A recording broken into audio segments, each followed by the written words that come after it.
ආයිබෝන් අද දේශීය හඬ තුලින් වර්තමානයේ මාධ්‍ය තුලින් බොහෝ කතාවට ලක් වී ඇති බටලන්ද වදකාගාරය පිළිබඳව කතා කරන්නට අපි බලාපොරොත්තු වෙන්නේ. බටලන්ද වදකාගාරය යනු කුමක්ද? ඒ ලංකාවේ බොහෝ දෙනා කතා කරත් එහි සිදු වූ සියල්ලද ඒ කුමන ප්‍රදේශයේ කුමක් අරඹයා පිහිටුවා ගත්තාද බොහෝ අය නොදන්නවා ඇත. එහෙත් ඒ පිළිබඳව සත්‍ය පිළිබඳව සොයා ගවේෂණය කළ පුද්ගලයෙකු වශයෙන් දේශීය හඬ ඔබ හමුවේ එම කරුණු ඉදිරිපත් කරමි. 1988 වර්ෂයේදී ඉන්දු ලංකා ගිවිසුම අත්සන් කිරීමත් සමගම රජයට එරෙහිව තහනම් කරන ලද ජනතා විමුක්ති පෙරමුණ දේශප්‍රේමී ජනතා ව්‍යාපාරයේ ලෙස සමාජගත වී රාජ්‍ය විරෝධී ඉස්මතු කරමින් ඉන්දු ලංකා ගිවිසුමට පක්ෂව කටයුතු කරන රජයේ දේශපාලකයන්ටත් එහා සමානවම විරුද්ධ පක්ෂයේ සිටියත් ඉන්දු ලංකා ගිවිසුමට පක්ෂව කටයුතු කළ දේශපාලන පක්ෂවලටත් එරෙහිව ජනතා විමුක්ති පෙරමුණේ සන්නද්ධාංශය ක්‍රියාත්මක විය. මෙහිදී ඉන්දු ලංකා ගිවිසුම පිළිබඳව රජයේ මෙන්ම විරුද්ධ පක්ෂයේ සිටි දිවංගත විජය කුමාරතුංගතුමාගේ නායකත්වයෙන් යුත් ශ්‍රී ලංකා මහජන පක්ෂය, ශ්‍රී ලංකාවේ කොමියුනිස්ට් පක්ෂය, ලංකා සම සමාජ පක්ෂය, නව සම සමාජ පක්ෂය ඇතුළු සාම්ප්‍රදායික වාමාංශික පක්ෂ ගණනාවක් මෙම ඉන්දු ලංකා ගිවිසුමට පක්ෂව කටයුතු කරන ලදී. ඊට මූලික හේතුව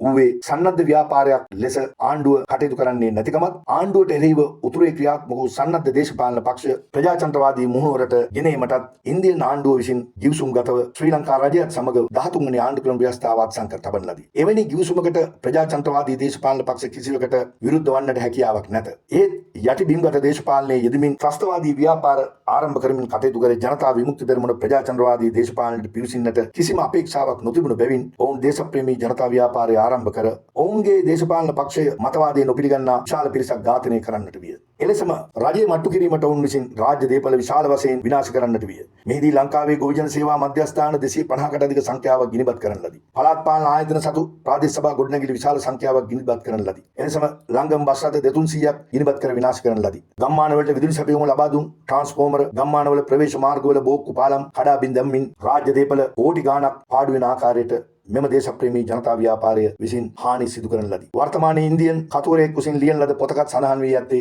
උතුරේ ත්‍රස්තවාදීන් හා දකුණේ ජෛපේ ත්‍රස්තවාදය ලාංකීය ජන සමාජයට කරන ලද රාජ්‍ය දේපල හානිය බිලියන ගණනක් වන බවයි. මෙම ත්‍රස්තවාදී ක්‍රියා මර්ධනය කිරීමට කැලණි ප්‍රදේශයේ පිහිටි රාජ්‍ය පෝර සංස්ථාවට අයත් වසා දමා තිබූ නිවාස ගොඩනැගිලි සංකීර්ණයක් ආරක්ෂක අංශ වෙත තාවකාලිකව පවරාගෙන එහි ත්‍රස්තවාදී ක්‍රියාවලට සම්බන්ධ පුද්ගලයන් ගෙනවිත් රඳවාගෙන ප්‍රශ්න කිරීම සිදු වූ බව අප කවුරුත් දන්නා කරුණකි. එලෙසම ආරක්ෂක අංශවල නිලධාරීන්ට ජීවිත තර්ජන තිබුණ නිසා එම සංකීර්ණයේ නිවාස තුළ ඔවුන්ට පදිංචි වී සිටියේය. කර්මාන්ත අමාත්‍යවරයා ලෙස රනිල් වික්‍රමසිංහ කටයුතු කරපු නිසා ඔහුද මෙම ස්ථානයෙන් නිතර ආගිය බව කවුරුත් දන්නා කරුණකි. බොහෝ විට මෙම ඝාතන සංස්කෘතියට ඔවුන්ගේද සහයෝගය ලැබෙන්නට ඇතැයි අපි විශ්වාස කරමු. එලෙස ක්‍රියාත්මක වෙමින් යන විට ජනතා විමුක්ති පෙරමුණ සපුගස්කන්ධ ප්‍රදේශයේ පොලිස් ස්ථානාධිපතිවරු ඝාතනය කිරීමත්, ඒ අවට සිටි එක්සත් ජාතික පක්ෂයේ ප්‍රධාන ක්‍රියාකාරීන් ගණනාවක් ඝාතනය කිරීම නිසා සපුගස්කන්ධ ප්‍රදේශයේ මෙම වදකාගාරය එසේ නැත්නම් මෙම රැඳවුම් මධ්‍යස්ථානය පවත්වා ගැනීමට මූලික වන්නට ඇත. ලංකාවේ සපුගස්කන්ධයේ පමණක් නොව ලංකාවේ දස ත්‍රස්තවාදයේ මර්ධනය කිරීම සඳහා හමුදා කඳවුරු වල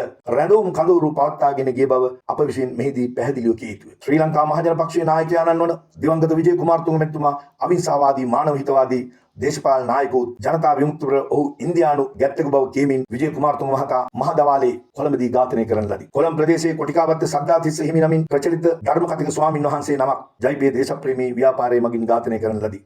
පානදුර ප්‍රදේශයේ හිටපු උගත් බුද්ධිමත් පොහොදර මුල්ලේ ප්‍රේමාලෝක නම් ස්වාමින් වහන්සේ නමක් ඇතුළු භික්ෂුන් වහන්සේලා 60කට ආසන්න සංඛ්‍යාවක් ජෛපේ දේශප්‍රේමී ජනතා ව්‍යාපාරයේ නමින් ඝාතනය කරන ලදී. එපමණක් නොව ශ්‍රී ලංකා මහජන පක්ෂයේ ක්‍රියාකාරී සමාජිකයන් 150ක් පමණද වෘත්තීය සමිති නායකයින්, ඒ වගේම ලංකා සම සමාජ පක්ෂයේ වෘත්තීය සමිති නායක එල්.ඩබ්ලිව් පණ්ඩිත මහතා, කොමියුනිස්ට් පක්ෂයේ ගුරු සංවිධානවල නායකත්වයේ දරූ ජෝර්ජ් රත්නායක සහෝදරයා ඇතුළු විශාල පිරිසක් ජෛපේ මගින් ඝාතනය කරන ලදී. මෙලෙස ත්‍රස්තවාදයේ දවසින් දවස උත්සන්න වන විට ජෛපේට මර්ධනය කිරීමෙන් ආණ්ඩුව විවිධ ක්‍රියාමාර්ග ගත්තා පමණක් නොවේ. ඊට සියලුම වාමාංශික පක්ෂවල යම් සහයෝගය ලබා දීම මෙහිදී සංගවන්නේ නැතුව අපි ප්‍රකාශ කළ යුතුය. එලෙස ක්‍රියාත්මක කිරීම තුළින් ජෛපේ ත්‍රස්තවාදය සම්පූර්ණයෙන්ම නවතාලන්නට එවකට පැවති රජයට හැකියාව ලැබිණි. ජනතා විමුක්ති පෙරමුණේ නායක රෝහණ විජේවීර මහතා ස්ථාන ගණනාවක සැඟවීමෙන් කාලය ගත කරන්නට සිදු වූයේ එවකට ත්‍රස්තවාදයේ මර්ධනය කරන ක්‍රියාකලාපයේදී එතුමාටද තිබූ අනාරක්ෂිතභාවය නිසා බව අප කිය යුතුය. එසේ වුවත් අද ජනතා විමුක්ති පෙරමුණ බටලන් වදකාගාරයේදී ඝාතනයට ලක් වූ පිරිස් වෙනුවෙන් පෙනී සිටියත් බටලන්ද වදකාගාරයට එම පිරිස් වලට එන්නට සිදු වූයේ තවත්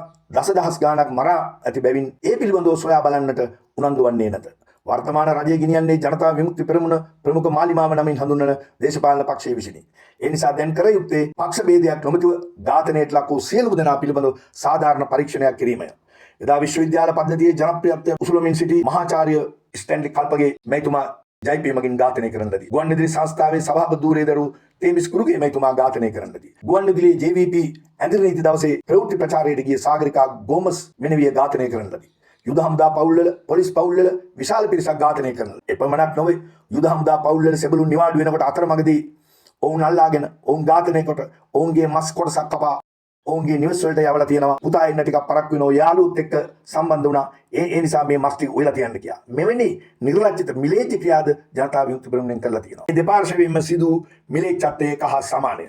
එම නිසා දැන් කරන් කළ යුත්තේ අතීතයට සාප කිරීම නොව වර්තමානයේ නිසි පරිදි මාලිමා රජයේ මැතිවරණ ප්‍රකාශනවලදී දුන් පොරොන්දු ක්‍රියාත්මක කිරීමයි. එම මැතිවරණ පොරොන්දු වල මහ බැංකු බැඳුම් කර වංචාව පිළිබඳ කතා කරේ. අද වෙනකොට ඒ පිළිබඳව කිසිදු ක්‍රියාවක් සිදුවන්නේ නැත. මේ සියල්ල හමුවේ දැන් මාලිමාවේ නායකයන් කියන්නේ ඒවා ආවට ගියාට කරන්නට බැරියද?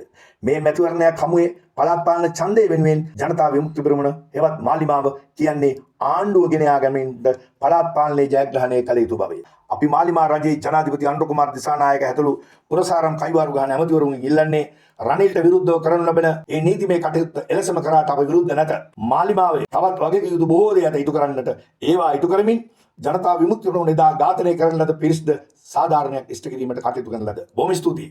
තවත් මෙවන් වූ කතිකාවකින් ඔබ හමු වනොත් එක් දේශීය හඬ මින් අතරමි.